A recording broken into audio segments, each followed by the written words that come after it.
وعلیکم السلام ورحمۃ اللہ۔ یہ آپ نے انصاف کی یہ چیزیں بھیجی ہیں، دیکھیے ایک تو یہ خود پہلے کہہ رہے ہیں کہ ہم کوئی عالم تو ہے نہیں بھائی، اور ساتھ ہی کہہ رہے ہیں کہ عالم ان کا جواب دیں گے۔ تو ان سے کہیے گا کہ جب مرنے کے بعد آپ سے سوال ہوں گے نا، اوپر جا کے فرشتے سوال کریں گے، تو اس وقت ان کو بھی یہی جواب دینا، ہم تو عالم ہے کوئی نہیں بھائی، وہ تو علماء سے جا کے سوال کرو، ہم سے کیوں پوچھتے ہو، علماء سے ہی کچھ پوچھو۔ تو وہاں یہ ڈگیں ڈال دیں گے، وہاں یہ باتیں ان کی نہیں چلے گی۔ یہاں ہی اصل میں یہ پھرتیاں ہیں، کیونکہ یہاں آزمائش ہو رہی ہے، اللہ نے ڈیل دی ہوئی ہے، وقت دیا ہوا ہے، اور مرنے کے ساتھ وہ ڈیل اور وہ سارا وقت ختم ہو جائے گا۔ اس وقت یہ پچھتائیں گے، لیکن واپس نہیں آ سکیں گے، چیخیں گے چلائیں گے یہاں دنیا میں آنے کے لیے کہ یا اللہ اب ساری باتیں سمجھ میں آ گئی ہیں، ایک موقع دے دے۔ اور جنہوں نے گمراہ کیا تھا ان سے بیزاری کا اعلان کریں گے۔ دیکھیے سوچنے کا ایک انداز ہوتا ہے، یہ الٹی بات کہہ رہے ہیں دیکھیں کہ جب شہید زندہ ہیں تو پھر نبی علیہ السلام زندہ کیوں نہیں ہے؟ دیکھیے اتنی بات سے ان کا کام چل گیا۔ اسی بات کے اوپر اگر یہ غور کریں گے تو ان کو مسئلہ سمجھ آ جائے۔ بھائی شہید کہاں زندہ ہیں؟ کہاں زندہ ہے بتائیے؟ کیا نبی علیہ السلام نے نہیں بتایا؟ قرآن میں کیا نہیں ہے کہ کہاں زندہ ہے؟ سورہ یاسین کے اندر آیا کہ قیل ادخل الجنہ، اس شہید کو کہا گیا جنت میں داخل ہو جاؤ۔ جنت میں داخل ہونے کے بعد کہتا ہے یا لیت قوم یعلمون بما غفر علی ربی، کاش میری قوم کو معلوم ہو جائے۔ یعنی اس کا بھی یہ ایمان عقیدہ تھا کہ میری قوم نے تو مجھے مار دیا، لیکن اب میں کس طرح ان کو جا کے بتاؤں کہ میرے رب نے مجھے معاف کر دیا، بڑی عزت دار لوگوں میں مجھے شامل کر دیا، اتنی میری تکریم کی اللہ تعالیٰ نے، عزت کی، لیکن اب مجھ کو نہیں معلوم ہو سکتا ہے۔ یہ اور بات کہ اللہ تعالیٰ نے اپنے فضل و کرم سے سورہ یاسین والے شہید کی بات اپنی طرف سے انسانوں تک پہنچا دی کہ دیکھو یہ معاملہ ہوتا ہے۔ اسی طریقے سے جو جنگ احد میں شہید ہوئے ان کے بارے میں نبی علیہ السلام نے فرمایا کہ اللہ تعالیٰ نے ان کو اڑنے والا جسم دیا، جنت کی نہروں پر آنا جانا شروع کر دیا، مزے کرتے ہیں، اور عرش کے نیچے لٹکی ہوئی کندیلیں ہیں، یعنی بڑے بڑے محلات ہیں جن کے اندر وہ رہتے ہیں۔ تو بتاؤ وہ عرش ان قبروں کے اندر ہے یا اس دنیا کے اندر ہے؟ کہاں ہے وہ عرش اور کہاں وہ سارے شہداء ہیں؟ جنت کہاں ہے؟ نہریں کہاں ہیں؟ وہ وہاں ہی ہے جہاں ہیں، یا ان قبروں کے اندر تو نہیں ہیں؟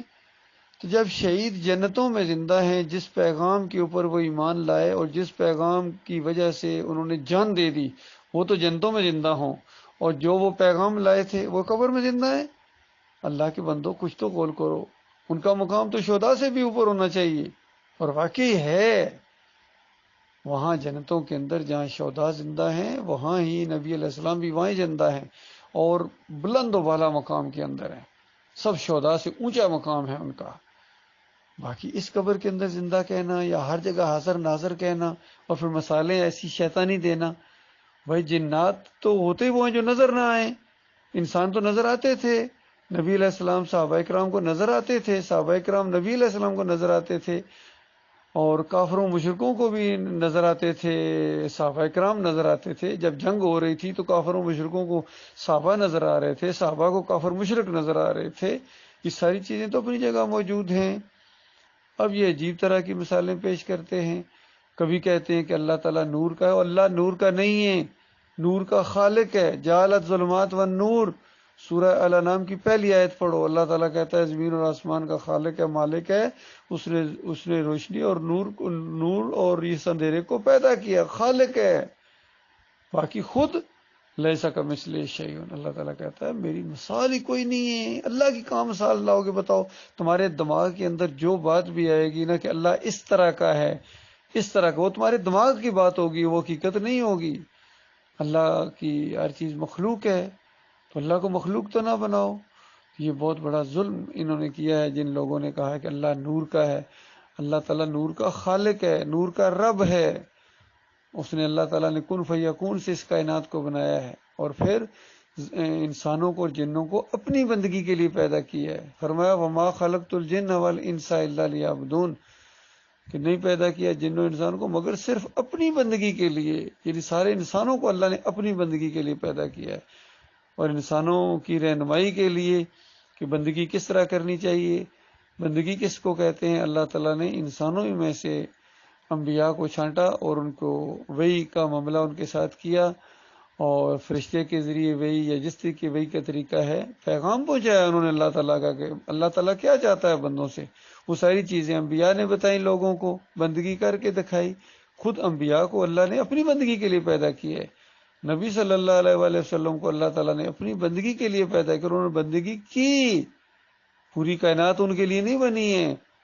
یہ مشرکانہ عقیدہ ہے، اصل میں جن کا دماغ صحیح نہیں ہوتا ہے، ٹیڑھا ہوتا ہے، بھول گئے ہیں، یوم حساب کو بھول گئے ہیں، وہ اس طرح کے باتیں کرتے ہیں، اس طرح کے وہ معاملہ کرتے ہیں کہ اللہ تعالیٰ کے اندر سے سب کچھ نکلا ہے اور یہ ہوا ہے، کسی چیز کے لیے کچھ ہونا چاہیے، کچھ ہونا چاہیے۔ اللہ پاک ہے شرک سے کہ کچھ ہونا چاہیے، کچھ ہونا چاہیے۔ اللہ تعالیٰ خالق ہے، مالک ہے، وہ جو چاہتا ہے ہو جاتا ہے، یہ نہیں کہ پہلے سے کچھ ہونا چاہیے تب ہوگا ورنہ ہوگا ہی نہیں۔ یہ تو بہت ہی زیادہ اللہ کے بارے میں ایک برا خیال کیا ہے انہوں نے، بہت ہی زیادہ۔ یقین کیجئے بغیر علم کے گفتگو کرتے ہیں، بغیر کسی قرآن آیات کے گفتگو کرتے ہیں، مولویوں نے جو کچھ ان کو گمراہ کر دیا اسی کے گرد گھومتے ہیں۔ اللہ تعالیٰ ان کو دے دے، بس دعائیں کی جا سکتی ہے، زیادہ الجھنے کی ضرورت نہیں ہے، اور ایسوں کو ڈراوا دیا جائے گی چند دنوں کی زندگی ہے، مزے کر لو، اور مرنے کے ساتھ تمہیں وہ آگ لگے گی جو بجھائے نہیں بجھے گی، وہاں چیخو گے، چلاؤ گے، موت کا فرشتہ یہاں آئے گا، یہاں سے روح نکالنے سے پہلے کہے گا این ما کنتم تدعون من دون اللہ، کہاں ہے جن کو اللہ کے علاوہ پکارتے تھے، بتاؤ کہاں گئے تمہارے یا علی مدد، یا رسول مدد، یا غوث مدد، کہاں گئے؟ اور اس وقت مرنے والا جان جاتا ہے کہ میں کافر تھا، میں انکاری تھا اللہ کی کتاب کا، اور لیکن اب وقت ختم ہو گیا، مسئلہ ختم ہو گیا، ساری چودراہٹ، ساری افسری، ساری ایم این اے اور ایم پی اے اور بڑے بڑے اگر صدر تھے، جرنیل تھے، جو کچھ بھی تھے، بس اس کے بعد معاملہ ختم ہو گیا۔ اس وقت عذاب یہاں سے تھوڑے مارتے ہوئے لے کے جائیں گے، اور جب تک قیامت قائم نہیں ہوگی وہاں برزخ میں رکھا جائے گا اور بتایا جائے گا ابھی کہاں، ابھی چیخنا چلانا یہ تمہارا ابھی تو بہت تھوڑا ہے، آنے تو قیامت کا دن، اس کے بعد جو میدان محشر لگے گا اور تمہارے اکابرین سمیت، تمہارے مولویوں اور پیروں سمیت، تمہارے لیڈروں سمیت، تمہارے اس جہنم کی آگ کے اندر جھونکا جائے گا، تو اس وقت کیا بنے گا یہ بس ان کو بتا دیجیے گا۔